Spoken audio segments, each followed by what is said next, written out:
Well, we are live. Yes. We are alive. Alive in Budokan. The Budokan and Budokan at Budokan. Yes. Episode 42. And we're making was that Cheap Trick? I don't even was that Why do they say live at Budokan? Technically you're in the Budokan. Budokan is the venue. So it technically should be like live. Like if it's like live in Minneapolis. Right. I know. Did I say that wrong though, or is that no? That but I is mean how that's they the say name of it, the right? album. But it Right. seems like technically you should say that you're live in when you're referring to the venue. Yeah. I don't know. Maybe that's just a stupid observation of mine. No, it's correct because as soon as you said it, I went, you know what? I don't know if I even said that right. So, but that's what it's called, man. Yeah. What are you gonna do? Better men than I have figured this out, Dan. So we'll jump into deeper topics after this, I guess. Yeah. All right. Here we go. Living life on automatic. Inside the lines with a smile. It's easier if you don't fight. Toe the line like they told you to. Automatic.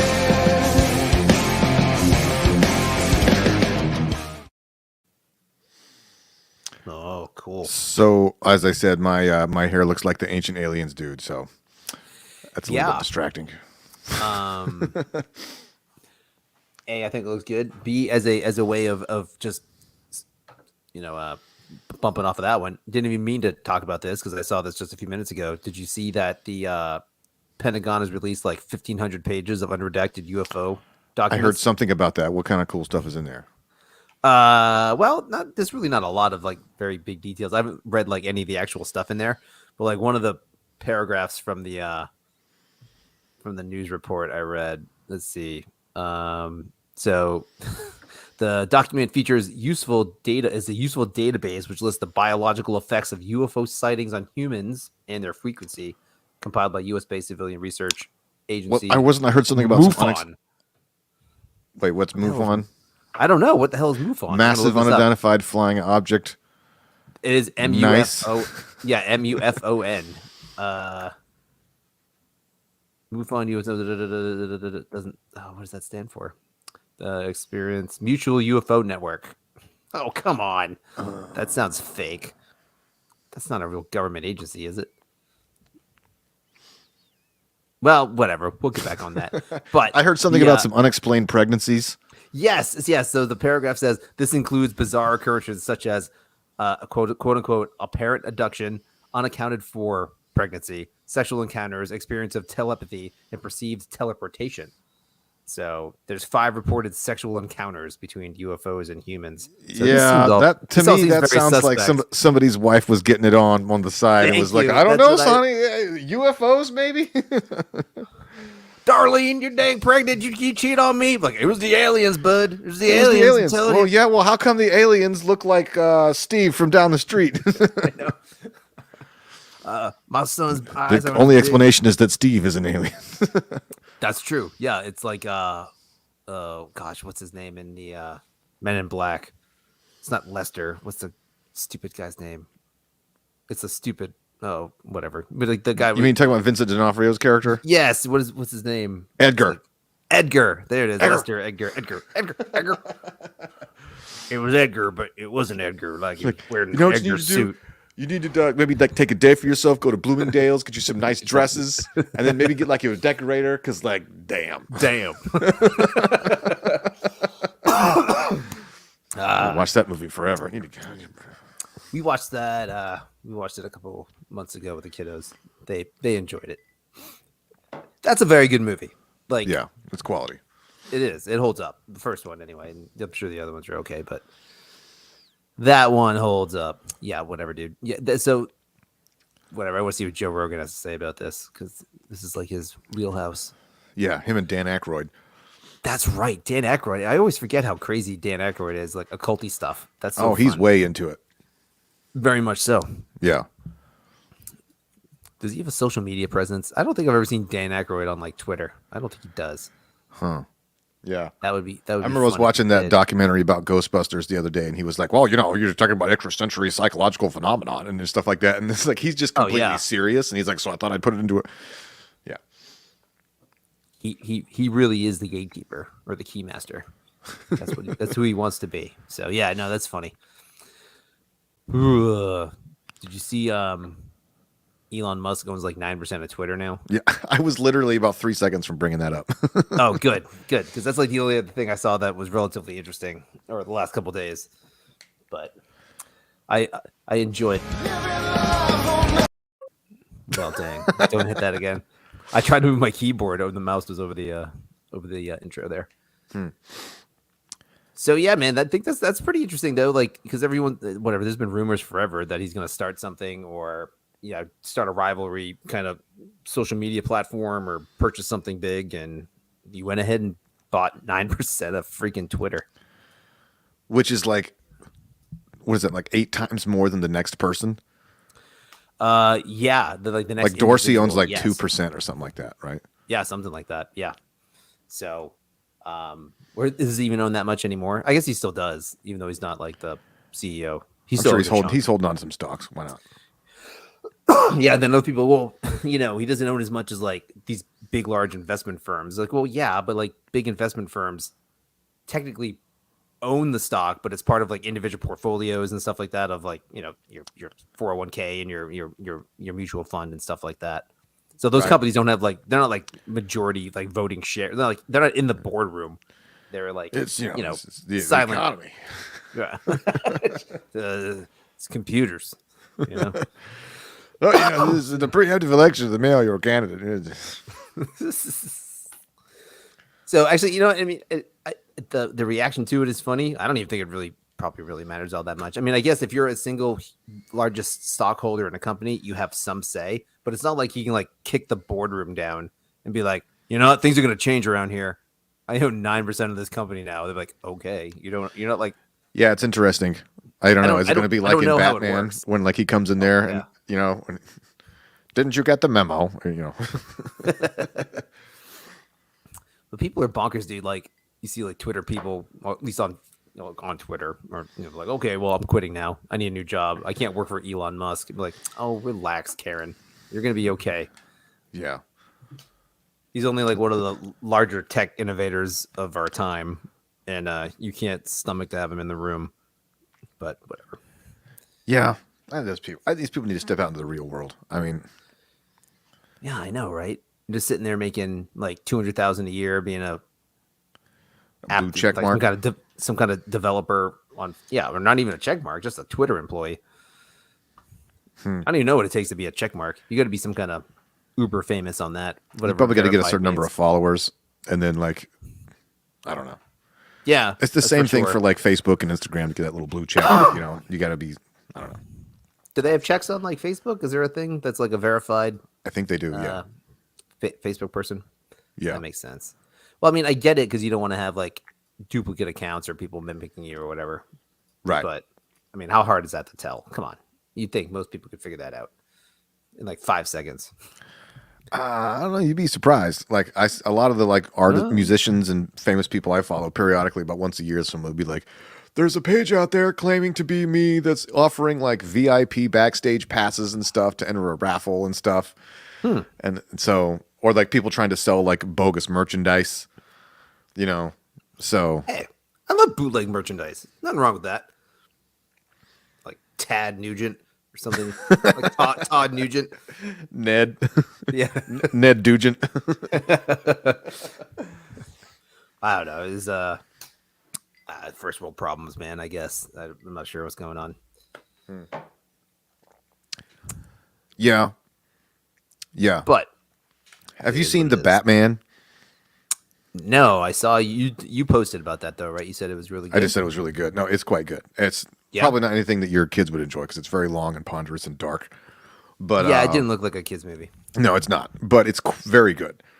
Okay. But we should do a whole thing about that at some point because it's like, well, Batman himself, I was just thinking about this. We're talking about Elon Musk, like the whole like billionaires thing. Like, yeah, some people try to like I've been listening to like people criticizing the movie or people praising it, whatever, and like conservative people are like it's dumb and then like, but and then like left wing people are like, well, Batman is a fascist right wing fantasy, right? So like this untouchable billionaire who operates outside the law who just does whatever he wants, you know, beating up on poor people.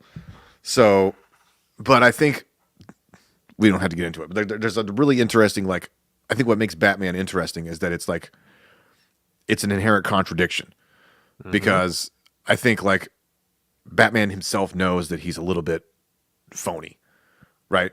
Like at least the smart versions of Batman, like he realizes he's in on the joke that he's a billionaire guy who comes from nothing but privilege. Right. And then he's beating up on all of the destitute people in society. So like this new movie really delves into like the corruption aspect of like how the mayor is connected to these mobster people and everybody's on the take and is trying to find, you know, uncorruptible, kind of the same way like the Dark Knight was in a little bit too. So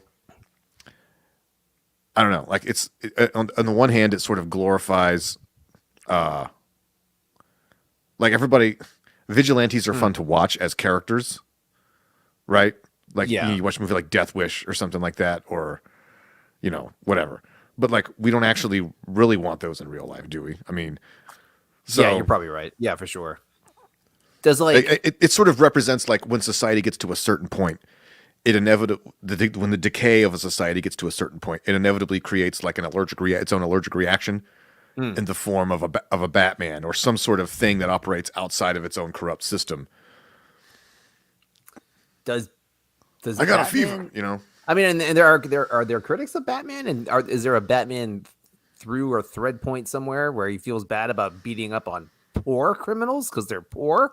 Or is it because I don't know if criminals? it's ever been talked about like in his internal monologue, right? I mean, Yeah, or like even or even like explicitly as like a character, you know, criticism, or like they're like, oh, the Batman is beating up on the poor dredges of society. well, they usually sidestep that by having the goons be like clearly violent bad guys, Right. That's in my mind, that's what I'm right? always And there's thinking. usually like a sympathy, like, you know, they'll be like, in this movie, like a woman is murdered and she's like an escort, and so, but and she's like Catwoman's friend, and the movie treats her with nothing but sympathy. So there's really, you know, I guess they sidestep that. Like if it was in a real world scenario, maybe you would have to deal with the fact it's like, oh yeah, or well, actually, you know what, they kind of do, because they kind of talk about how like there was this great urban renewal project that was supposed to like create better orphanages and better schools and stuff, and then money got siphoned away to all these corrupt politicians.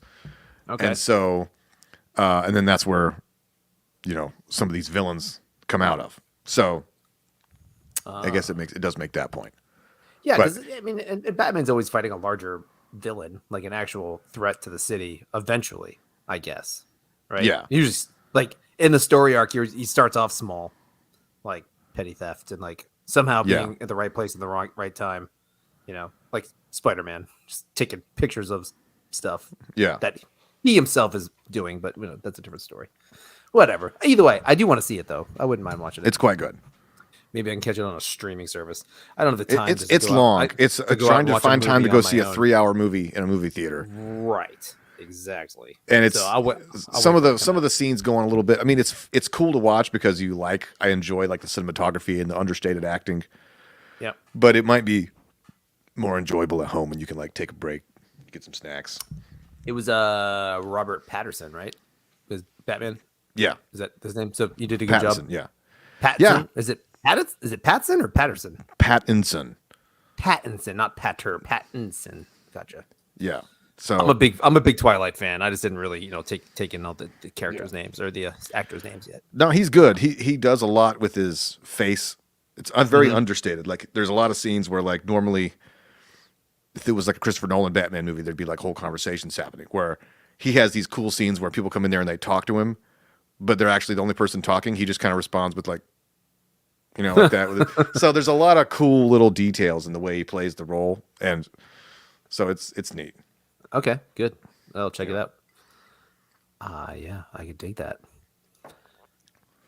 I tried to watch a movie last weekend and we both fell asleep. We had nothing in I was like, let's watch a movie tonight. And like the kids started going to bed and then it was like snoozeville for like 2 nights in a row. I was like, oh, that was eventful. So didn't watch anything. Didn't get to go out. Yeah. But yeah, I'll once it comes out, man, I'll watch it. We can chat about it. It's very much like, did you ever see Zodiac? No. Well, it's kind of like so. it's like a David Fincher thing, like it's kind of like Seven. Mm-hmm. It's like that, but with a Batman in it. Okay. It's not quite as nihilistic, but it's like always raining.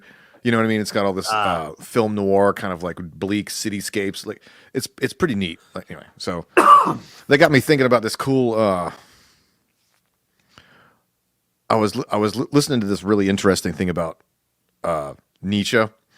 I somehow got on this philosophy rabbit hole, and basically I was like listening to like this whole thing about the also Sprague Zarathustra thing where he was talking about like how to become the Ubermensch, right?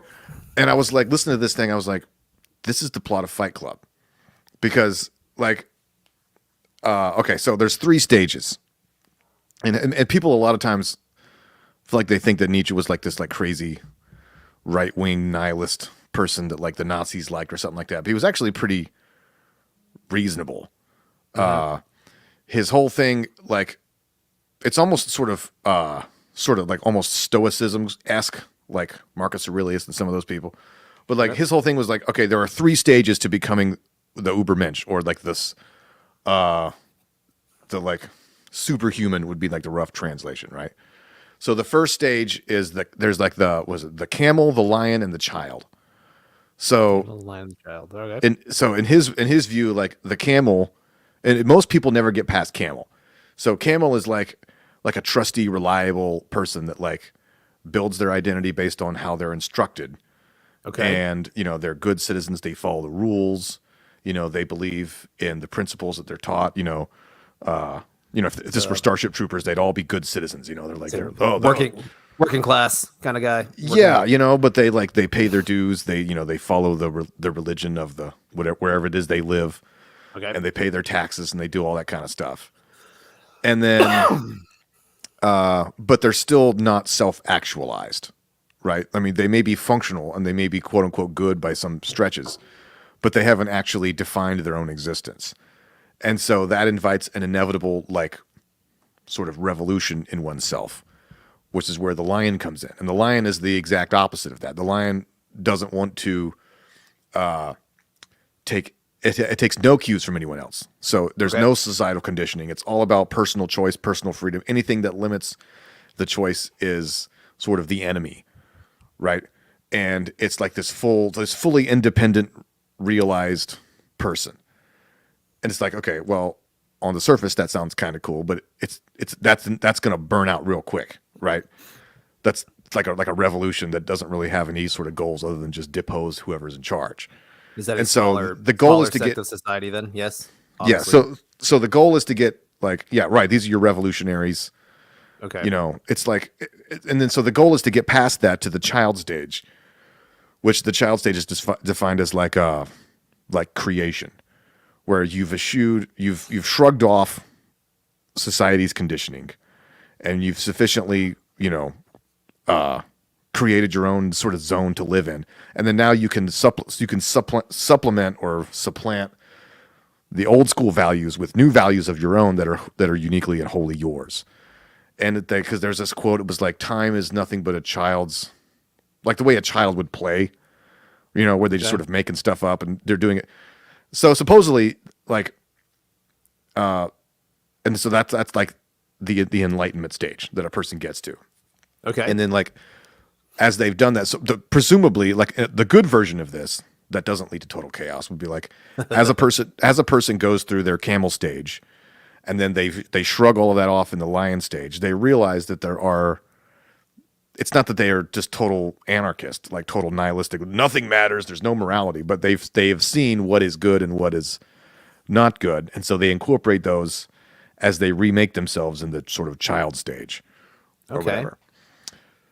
So anyway, I was just thinking, I was like, as I was listening, I'm like, this is literally the plot of Fight Club, because like Edward Norton's character is like straight up camel. Yep. And he's just doing what he's supposed to do. He's buying what he's supposed to buy based on what the commercials tell him to buy. And he basically, but he gets so fed up with this that his psyche doesn't know how to deal with it. So it creates Tyler Durden in his mind. He has a break, and Tyler Durden represents the lion. Yep. He's like, nobody can hold me down, man. I'm my own dude. So, but that's the problem with that, is that that's also destructive, right? Yeah. Because the whole Fight Club is making the point. We all knew those guys back in high school were like, Tyler Durden's the man. I'm like, that's not the lesson you're supposed to get from this movie. Like, he's also the villain, right? Yeah. So the problem is that, like, with the emasculization of men in society, that, like, if you try to tramp down the toxic traits of men, right? But if you do that too much, then those toxic traits have nowhere to go, so they fester and they turn into destructive, violent, terroristic revolutions, right? As opposed to being incorporated naturally. So Fight Club is an example of a person who he's approaching the lion stage, but never quite gets there, and then the person implodes, right? Are you saying he approaches the lion stage, or like? Well, he's in there, right? His lion stage is like, stage. yeah, it's kind of like a, it's not an exact paraphrase. Sure. But It certainly never gets to the baby stage. Correct. Right. If you were going to write a happy ending to that, you would, I don't know how you'd even do that in that movie. Although I guess at the end he starts maybe waking up to the lion stage as he breaks back as he realizes his psychotic break and what's going on. Of course, that's just a pure speculation at the end there, because all the buildings still explode. All that Correct. Stuff, so it can go either way. Yeah, you'd have to write like a happy ending where he figured out what Tyler was doing, and then he went back and undid all the other stuff. But that would be cheesy. And him and Marla get like a nice house in the burbs, and they live happily ever after. No, not really. Yeah, I wonder if Nietzsche was saying that people actually get to that phase with some regularity throughout history. Obviously, not regularity throughout mankind. There might be an exceptional phase. So if you get to the enlightened phase, I was wondering if there's a parallel that he would point to and say, yeah, this happened here, this happened here. This is why I see that. It may be that some of the people that achieve that are not famous. They're just, think about the most well-adjusted people. I thought about this, and I thought about, like, it doesn't have to be these dramatic terms. Sure. But, like, think about the really well-adjusted, kind, but not weak people that you know. Okay. That's basically what we're talking about here. And that's not entirely unbiblical either, right? Wasn't it? Yeah. Jordan Peterson's always talking about how, like, the meek will inherit the earth, and meekness is actually mistranslated. What it really means is, somebody who has the capability to fight but chooses not to. So okay, like that would be in sort of an incorporation of your lion self, like the shadow self, all that other metaphorical stuff. So it's because being meek, not hurting anybody when you don't have the ability to hurt anyone anyway, isn't really that much. There's not that much character there. It's when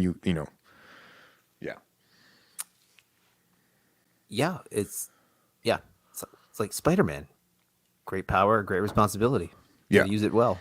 I don't know. Maybe it's funny though. If you do it like that, or if you think about it that way, then once you get to that level, you're almost indistinguishable from a camel. If that's the case, other than having someone really, really know you and understand where you're coming from, which would be hard.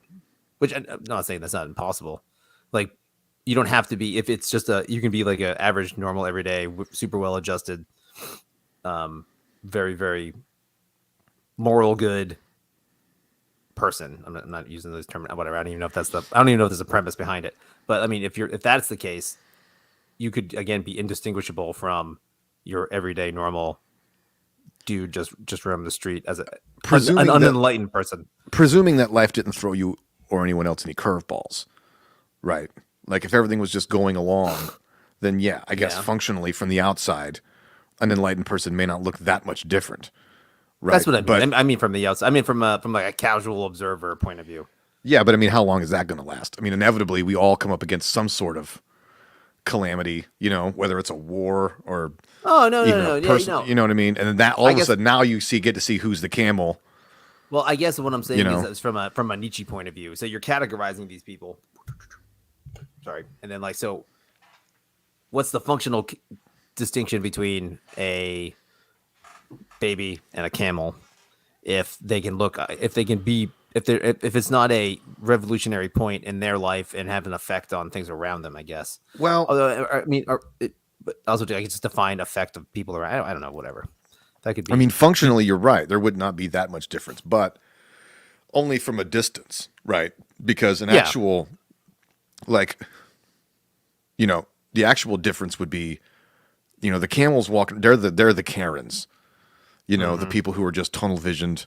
Technically they do everything right, but like they have no open mindedness to anything else about how like things could be better, or like they don't have any sort of skepticism, any of that, any curiosity about life.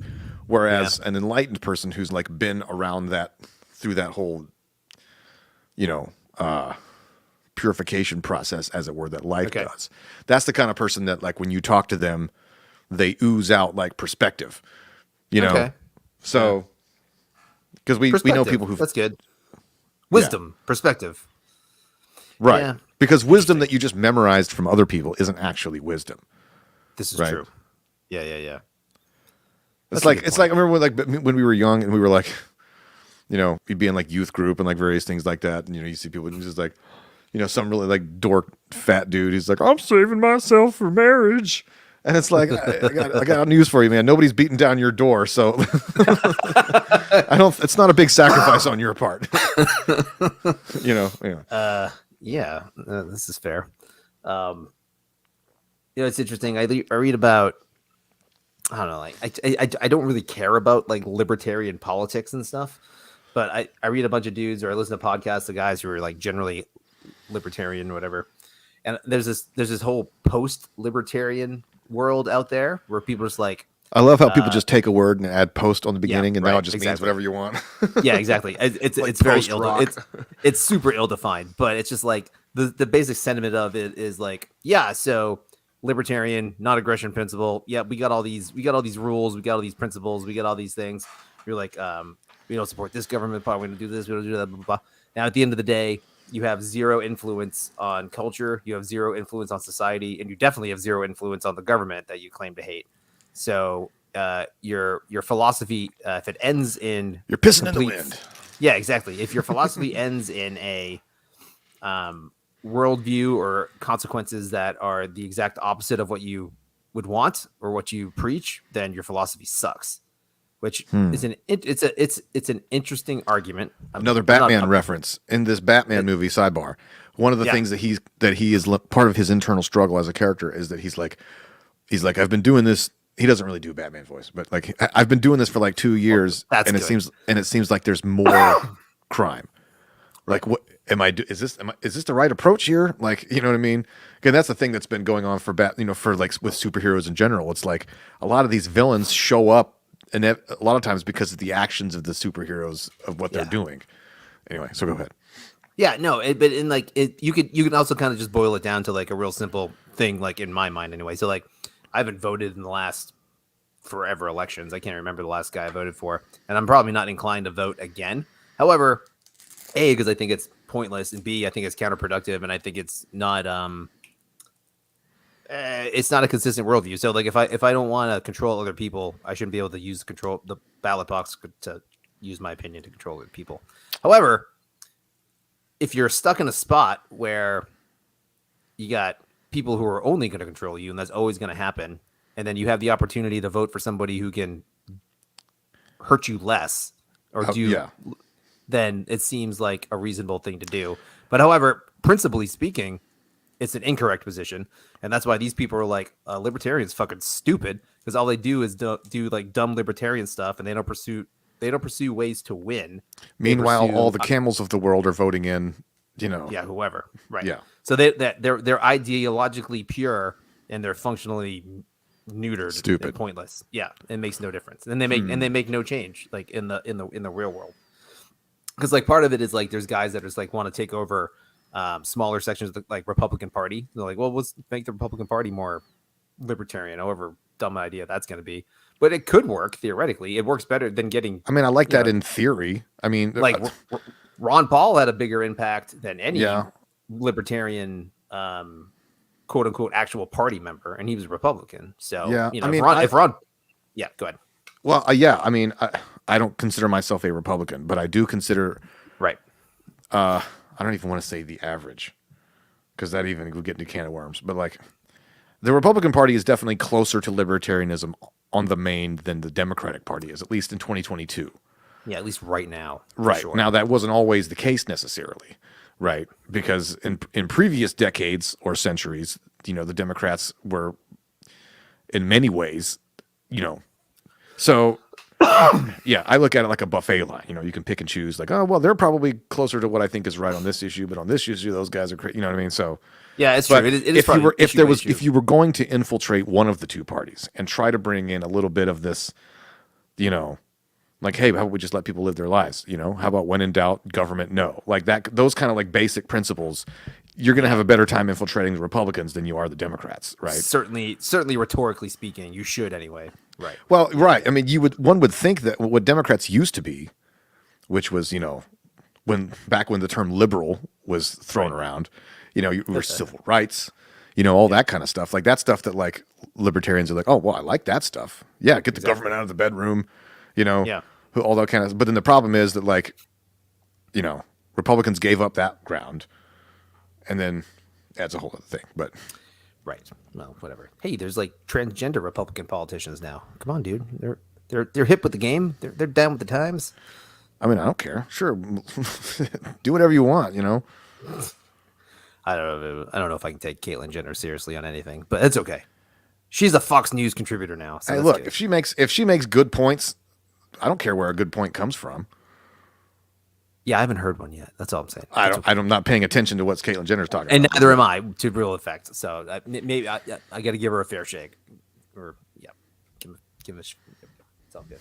Yeah, no. So point being, I would just say that was a fun parallel. I haven't talked to anybody about this stuff. I've just been reading up on it a little bit, but then it turns into bitch fest online of, oh, you're a libertarian, you're so fucking retarded, I'm not libertarian anymore. Like, okay, dude, you were a libertarian. That's like all 3 those months guys ago. arguing about what was or was not punk music, or what was or was not emo music. I remember you guys, like, I was totally Yeah. tangential to some of those conversations that you guys would have. Like, it was like, yeah, once you get on MTV, you can't possibly be, insert proprietary genre name anymore. Yeah. Because so much of the identity of the scene was wrapped up in, like, we're the cool group, everybody else is lame.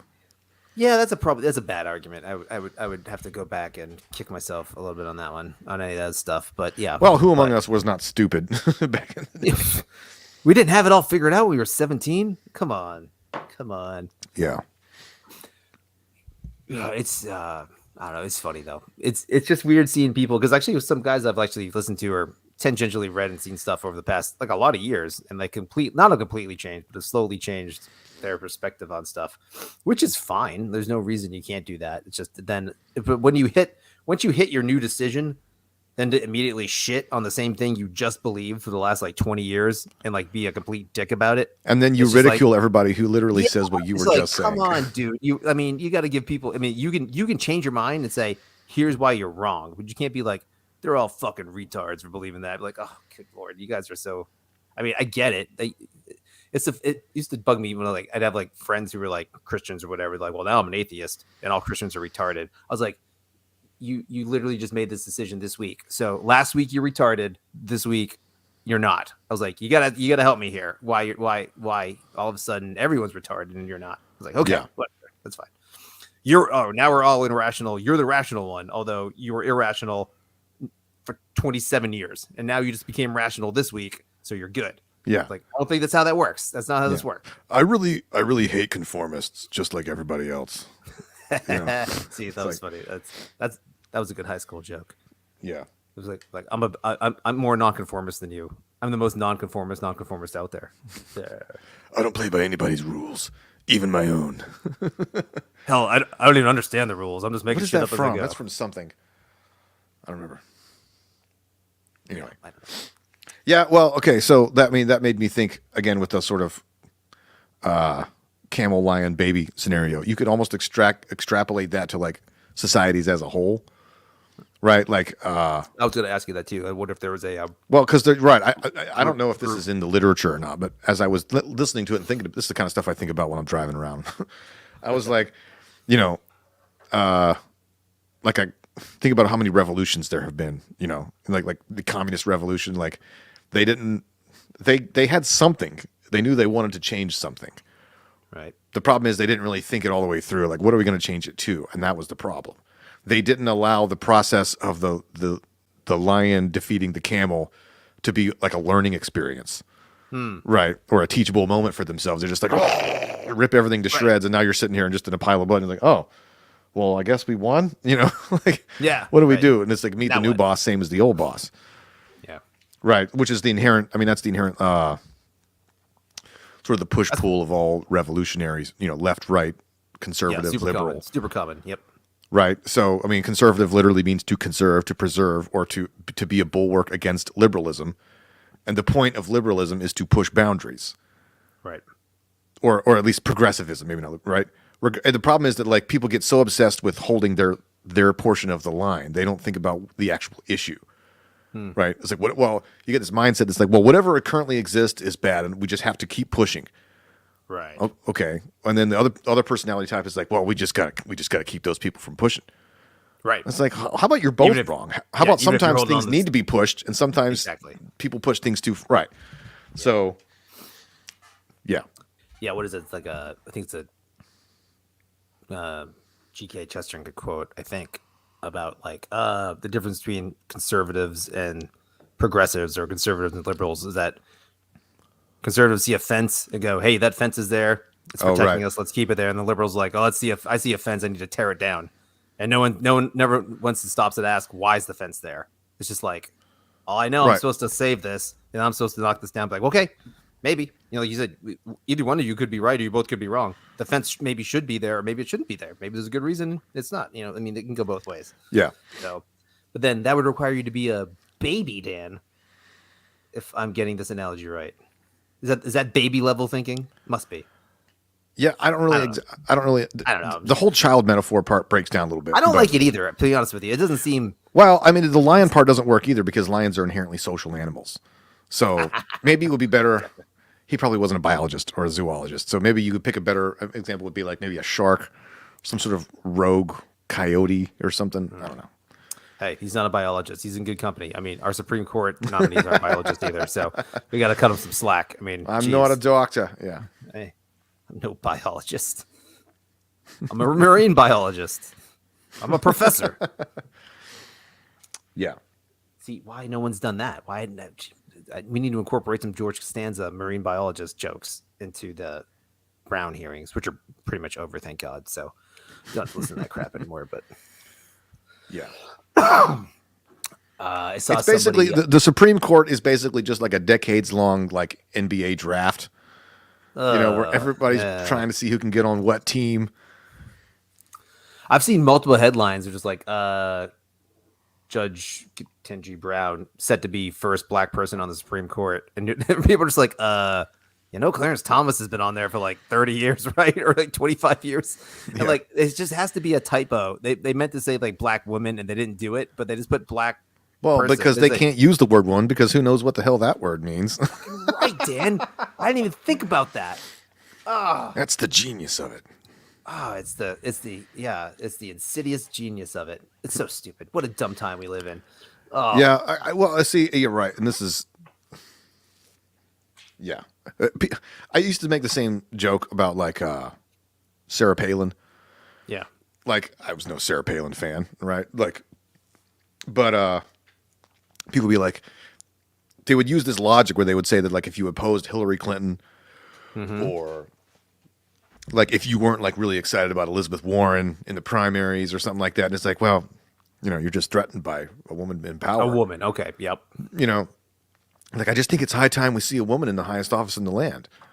And you go, oh, so okay, well I can understand why you would think that that's a goal. I mean, it's great. It's sort of role model. So I mean, you must have been a massive Sarah Palin fan, right? Because she was, the vice presidential nominee. I mean, Yeah. I'm sure you voted for top her. woman in the field, right? Top woman in the field that was running. Yeah, wasn't she governor of Alaska? I mean, Yeah, I'm she sure was a you had to governor. have been a Yep. huge fan. They go, oh no, I don't like Sarah Palin. It's like, well, why? It's like, well, because her policies were all wrong. Oh, okay. So policy does matter more than gender, but I thought only that- when I it's thought- only when it's on your side.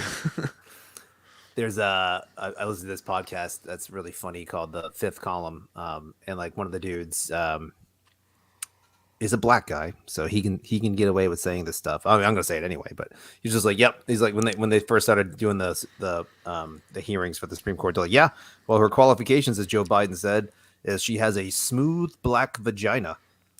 And like there was like one episode where he said smooth back vagina like 20 times, and it was hilarious. And all the other people were like, why are you putting the adjective smooth? He's just like, I don't know. He's like, I think it's funny. But either way, black vagina. That's what. Well, that just proves that I'm not going to be able to share this on my Facebook feed tomorrow. Oh, sorry. Yeah, maybe don't share this one. No, it's fine. Or just bleep it out.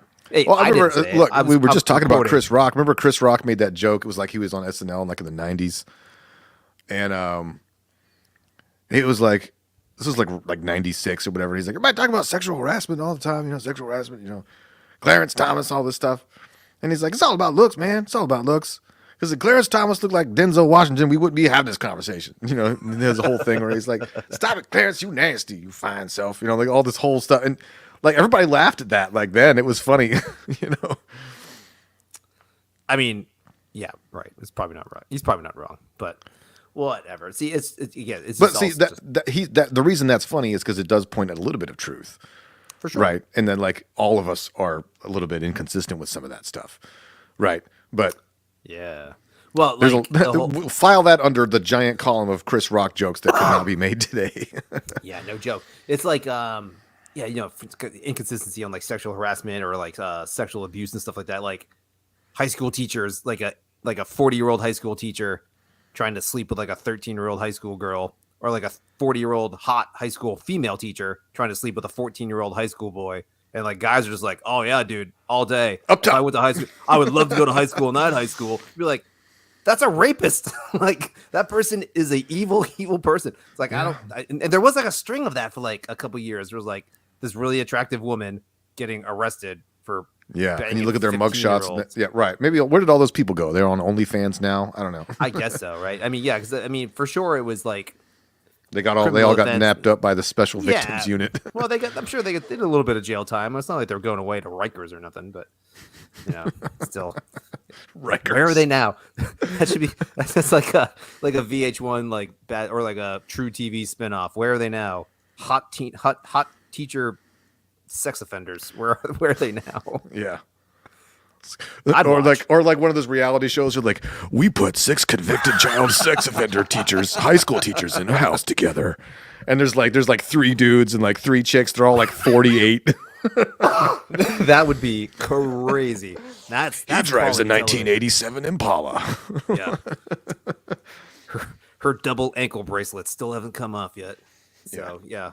She's Host not allowed Ryan Seacrest. I don't know. He's not allowed anywhere near a Forever 21. She can't go to Hot Topic. Like, okay. All Yeah. right. Ryan Seacrest. I don't know. Like instead of like giving a rose away, what do they give something else like a pencil sharpener? Like the key to the bracelet. I don't know. I'm bad at reality shows. They've all been done. It's really hard to come up with a new one. Although I think you may have hit the nail on the head. That's it. What was that fake one from 30 Rock? Was it MILF Island? Yeah, Milf Island was one of them. Yeah. I still have like a tickle cough. It's driving me crazy. I can't shake it. My allergies have been insane. It might be allergies. I've never had them before. There's something weird with the pollen this year. Yeah, I've gotten more this time of year bothersome as I get a little bit older, but like nothing like most the people that really have allergies, nothing like that, but like just dry throat and kind of vibe. I get it like randomly where like through most of my life, I like this time of year I'll wake up and I'll be kind of like stuffy a little bit in the morning and like a runny nose or like I'm sneezing or whatever. But like this year it's like really weird. Like periodically I'll wake up, I'll be fine. And then about 45 minutes later, all of a sudden it's just like Swollen you know how, or well, like sinusy? it's like everything inflames to like, you know, usually you can swallow, kind of equalize the pressure, but the swallowing makes it worse. And then like I can't hear low frequencies. It's like I'm on a plane. that's I'm weird. like, what's happening? And I just feel like, is my head going to explode? Like, am I being scanned? Like, I don't know what's happening. And I'm sitting there and I'm like, No, sorry, What? you're sitting there. My bad. No, go ahead. Sorry. No, I was gonna say that sounds like a UFO abduction symptom, you know? Yes. You're either unexplained and pregnant, or you just have inflamed sinuses. It's part of it. Your testicles grow to the size of grapefruits and shrink back down. It's weird. I don't know. It's like the Simpsons joke where like Bart's on Focusin, which is like the ADD medicine. Oh, yeah. Focusin. He's like, yeah, this is great. I feel great. The only side effect is that my testicles have grown to the size of grapefruits. Marge is like, take those out of there. He takes the grapefruits out of his pants. That's funny. Yikes. It is funny. Good old Simpson jokes. I remember in the 90s when we were in middle school when we'd make fun of anybody who was on Ritalin.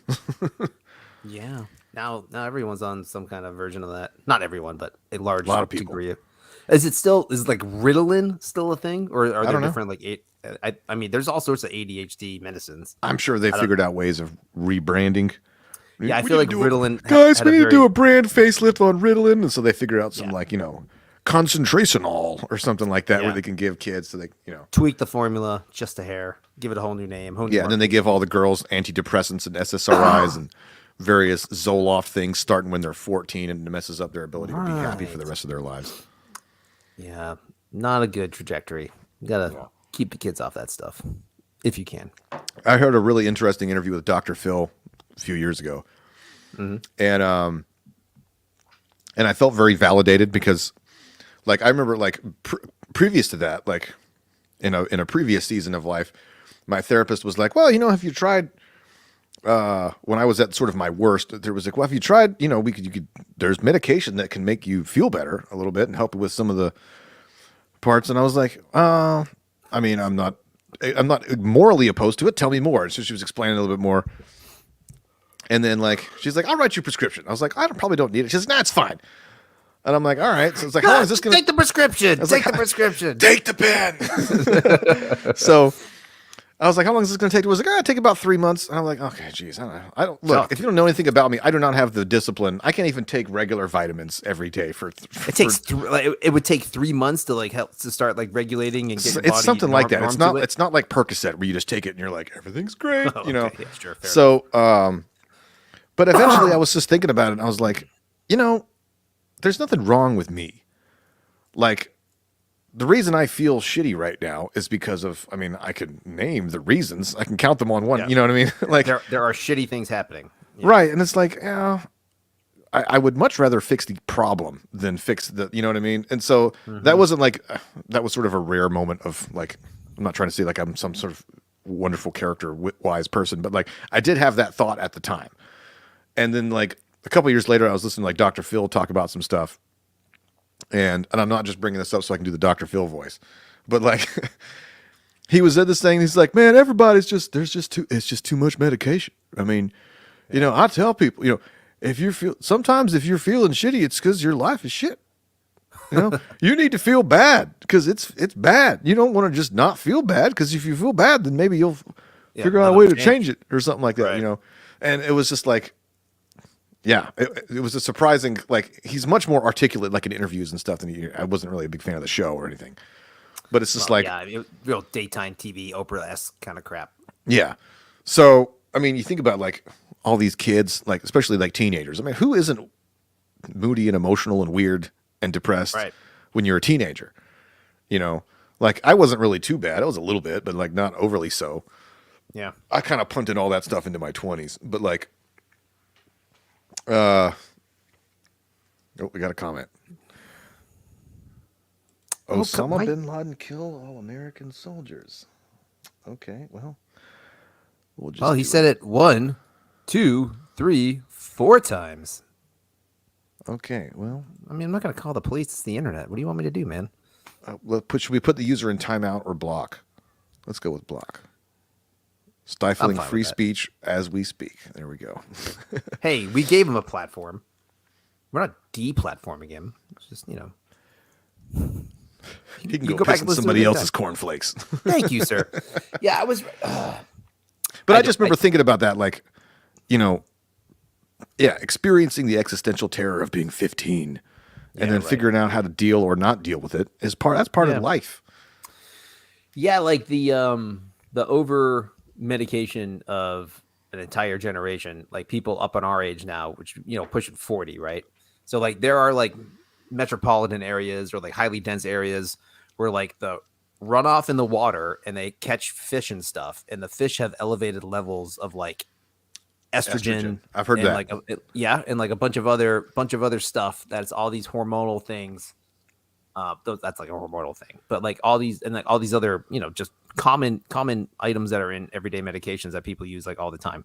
So like that's a pretty damning indictment if that's the case. If like the shit we flush is now there's so much medication that's flowing through our system that is now leaching into I saw nature. there's an old New Yorker cartoon, maybe it's New Yorker from like a while ago, from like 90s, I don't know, somewhere around there, and it's like Godzilla and like this other like kaiju creature, and they're like in a city, and they got like handfuls of people, and one of them's like throwing people in there, and he's like, I feel great, and then the other monster is like, it's because they're all loaded with antidepressants. It was funny. Yeah. Well, yeah. Well, I mean, there's something to it, man. Like, I read something this week, or maybe I heard this on a podcast. Whatever. This is all anecdotal crap right here, but like, someone's just like, and maybe it's all fake because it's on the internet. And they could be totally fake. But like, like this high school student or like middle school, high school, real depressed. First grade. Yeah, whatever. Yep. Kindergarten. It's tough. Milk and cookie time with South. But like, so the girl's depressed, going to her guidance counselor, like starts shaving her head, starts dressing all funny. Funny, whatever that means from her parents' perspective. Finds out later that the teacher's been like kind of like coaxing her to like, get on some medication or maybe start exploring some different lifestyle choices. Whatever that means. Like, okay, groomer. Right. Okay. Right. So the parents just like, you know what? Not worth it. So I think the mom says, hey, I'm gonna quit. I'm gonna go home and I'm gonna start homeschooling. We're gonna take the kid out of school. We're gonna move to the country, and we're taking her cell phone. It's just like, okay. And then like they're like, yeah, well, we're gonna go build a barn. But then like a year or two later, or like within like a year, the girl starts snapping out of it. I guess. They're like, okay. I mean, that's possible. Like, I mean, if you're on a combination, not that this girl's on medication, but like just peer pressure and like the overall societal influences on kids and like, freaking social media and high school and all sorts of shit, just depends on where you live. It can be pretty drastic. It really can. Like, we're in a pretty low key area. I mean, I know you're in a more urban area than I am, but even then, like, I still don't feel like it's like New York or Seattle or one of these insanely hugely populated. Well, the cultural bubble makes a huge difference too. Like, who are your family friends? True. People in your neighborhood, your peer group and stuff. Like, these are all anecdotal stories, and you hear them. I'm just like, man, I don't know. I feel like I would notice if my school was like turning my kid against me. Like, it takes a little bit of time, but maybe, I don't know. Maybe I wouldn't. Come home. Like, why don't you do your homework? Like, what's it do you teach? Yeah. Fuck you, patriarch. I mean, dad. I'm like, oh, that was out of nowhere. You're bruising the proletariat. Silence is violence, Dad, and homework is something like that. I don't know. Yeah. I don't know what to tell you. Gosh. Yeah. I would love to eavesdrop on the political conversations that my son has at school with people, because because Levi, with despite his lack of life experience, probably knows more about a lot of historical things than other kids. Sure. So he's the type of person that'd be like, that sounds like some Bolshevik talk. What is your name, Brezhnev? I mean? Oh, that's Italia, comrade. Yeah. I wonder how much my kids pick up, because I listen to like podcasts and stuff pretty much on the regular, and not always in my earphones. I'll put them on with a speaker, or if I'm cleaning or working out or doing something in the garage. Yeah. Or like in the car for sure. As long as it's not like a super sensitive topic. So like they listen to that crap all the time that I have on, which I remember that when I was a kid. I remember listening to stuff with my dad. Like, I was well aware of who Rush Limbaugh was. Yeah. Probably before most kids were. But yeah, I remember hearing that in the background. It was in the car when it was either John Boy and Billy or Rush Limbaugh, depending on the time of day. John Boy and Billy, yes. The AM Drive. I still like those Playhouses, man. They're still doing that show. That's crazy. Wow. They'll probably do it till they're dead for sure, or one of them dies. Tune in next week when married man and old college buddy get together for. Yeah. Hey, big man, let me hold the dollar. And in walks old college flame. Hey, what are you doing? They would do these little old school radio plays and stuff. I mean, it's impressive. It's sometimes funny, but it's a tried and true, is a foregone error, and we need to preserve it, hold on to it, cherish it. John Boy and Billy, or whatever. Yeah, we could have them. And also, when I was a kid, it was all shock rock stuff. When I was real younger, up in Boston, like all the morning shows were like Opie and Anthony and like stuff like that, like that kind of thing. So, a little in like Howard Stern. It was a little bit. Of all the female politicians, who's got the best cams? All right, go. I'm sorry, I gotta be honest, man. It begins and ends with Madeleine Albright. So So those guys got fired up there because they did a prank call on the mayor's wife. Oh, is that where they went? I always wondered where they disappeared to. Well, that's when they got fired off like terrestrial air. Like I think it was the mayor's and then they ended wife. up on like Sirius or something. Right. But like they pranked her and made her believe that either like her daughter died or someone was murdered or something like that. And like they did they don't quote me on the actual specifics. It was something with the mayor and a family and someone who died or something terrible. And they did such a decent job of it. And it was like broadcast and like tens of millions of people heard it and laughed. And they're just like, okay, you're fired. You can't do that. And they're like, what? What? I mean, I don't approve of it morally, but I mean, it is funny. It's intense, man. That's what they were doing. They were shit posters. That was trolls, radio trolls, man. That's what they were. Yeah. So that was a Wild West back then. it really was. Well, I mean, yeah, and like fighting the FCC and all sorts of stuff and all that crap, and yeah, it's pretty much gone by the wayside. I guess on terrestrial radio, I'm sure there's still some standards and stuff, but I don't. Do you think anybody would complain? I don't think so. Like if you're like dropping F-bombs in like the morning radio station, who cares? Like, does anybody even listen to regular radio anymore? I mean, unless people on like work sites, maybe. I don't know. Yeah, I guess. Does it count if it's over? I mean, if it's all digital, it's all. I mean, it's still over the airwaves, I guess. Yeah, it is. That's a good question. I don't know. I don't really know. I never really quite agreed with owning a spectrum and like being able to control it, because you could send, like, why does the government have control over that? But well, because otherwise it would just be chaos. Like nobody would be able to use the radio. No, I'm not saying it's not a bad idea to section off the lanes. So but like, well, since I section them off, I can dictate what you can say over it. That's what I mean. Oh, right. Yeah. No, I mean, it makes total sense from just a practical standpoint to have the dial and the frequencies and the different. Yeah, it sounds like that's a holdover from like old school times. Yeah. Or people back then, he's like, you said breast on NBC. That's a fine, or whatever. I don't care if you're married. You sleep in different beds. That's how it goes. One bed here, one bed there. I Love Lucy or whatever it was. Yeah. Oh, did I send you that clip? Sort of tangentially related. You know that there's that impersonator dude, Craig. Oh, what's his name? Craig Glass or something like that. He does these spot on impressions of like various like rock stars and stuff. So he used to be like a regular on Howard Stern like a few years ago. Okay. And so if you go down this YouTube rabbit hole, I crack up laughing. So basically he used to do, he was really good at doing various musicians, but the one he did the best was Gene Simmons. So what he would do is that he would go onto the show and he would pretend to be Gene Simmons and he would call other famous musicians. Ooh. So like one time he gets on, it's the actual clips aren't that funny, but he's like a stand-up comedian, so like him telling the story. So he's like on Howard Stern, and Howard's like, yeah, why don't you call Metallica? You call Metallica? All right, yeah, we got Lars Ulrich on the line, and so he calls up, and Lars Ulrich's like, hey, what's going on? This is Lars. Howard was it? And he's like, Lars, this is Gene Simmons from Kiss. And he always has to introduce himself like that. He's like, I got to be honest, that last album you did, it really wasn't good. I liked it the first time when the Beatles did it. All this like really nonsensical stuff. He's like, oh, it's a good point, Gene. You're really, it's good. And so he would do that like to a whole bunch of different people. So at one point, I forget how it goes. I'm probably messing it up, but at one point he had Gene Simmons on the show.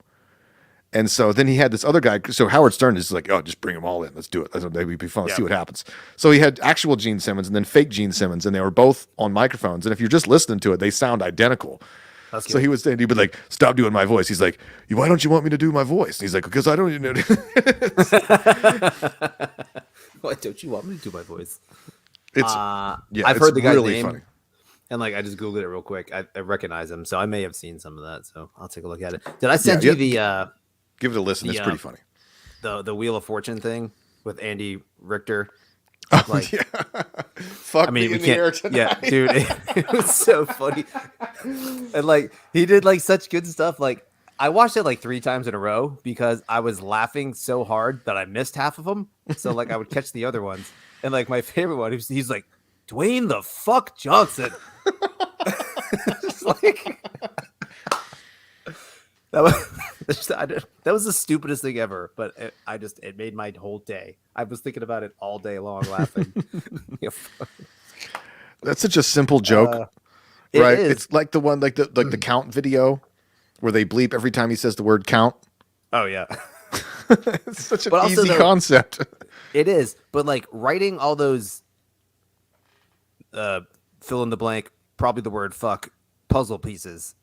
That's actually kind of hard. I mean, you have to come up with, because it was FUC was left out, so you'd have this whole puzzle piece. But there's without lots those of 3 words letters. that end in the 4-letter words that end in K. I know, but then the rest of the puzzle couldn't have any of the FU or the C or the K. You know what I mean? You have to. Oh, Make I guess it, I didn't really give it that much scrutiny, but you're right. right, because like for Wheel of Fortune, it has to be that whole thing. So it's actually, I mean, I'm sure it's probably not that difficult, but it took time to think about it. I mean, the concept is stupid and funny, but like to actually come up with the puzzle pieces. Have you seen the Jeopardy video where it's all Jeff? I don't think so. Oh, okay. I'm saying it basically it's like it's Jeopardy, and they just Photoshop it or whatever. But it gets in there, Yeah. and I don't know. I guess they had enough recordings of Alex Trebek saying the word Jeff.